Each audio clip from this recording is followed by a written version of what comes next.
রাত পোহালে লোকসভা নির্বাচনের চতুর্থ দফার ভোট। এই চতুর্থ দফার ভোটে ভোট পড়েছে আসানসোল কেন্দ্রে। আসানসোল কেন্দ্রে ইতিমধ্যে আমরা রয়েছি বিসিআরসি সেন্টারে। আসানসোলের দুটি জায়গায় বিসিআরসি সেন্টার করা হয়েছে। একটা হচ্ছে আসানসোল পলিটেকনিক কলেজ, সেখানে জামুরিয়া এবং বারাবণীর বিধানসভার বিসিআরসি যে কর্মীরা রয়েছেন তারা রয়েছেন এখানে। এবং আরেকটি করা হয়েছে আসানসোল ইঞ্জিনিয়ারিং কলেজে, সেখানে আসানসোল উত্তর, আসানসোল দক্ষিণ এবং কুলটি এই তিনটি বিধানসভার বিসিআরসি ভোট কর্মীদের ওখান থেকে ইভিএম মেশিন দেওয়া হচ্ছে। এছাড়াও পান্ডেবেশ্বর এবং রানীগঞ্জ সেটা করা হয়েছে মঙ্গলপুর এলাকায়।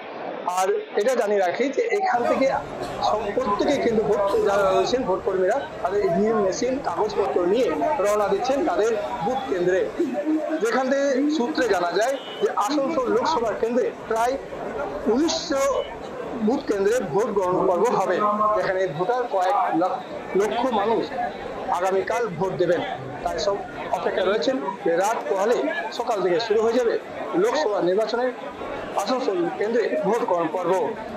আর এটা জানিয়ে রাখি যে এখান থেকে যে ভোট কর্মীরা রয়েছেন তাদের সাথে পশ্চিমবঙ্গ সরকারের রাজ্য পুলিশ রয়েছে এবং রয়েছেন কেন্দ্রীয় ফোর্স, তারাও সাথে যাবেন এবং সেখান থেকে এক এক করে তারা বুথে পৌঁছাবেন এবং সকাল হতে নির্ধারিত সময় থেকে শুরু হয়ে যাবে ভোট গ্রহণ পর্ব এবং যা সময় রয়েছে সেখান পর্যন্ত ভোট পর্ব শেষ হবে। সংবাদ আসানসোল।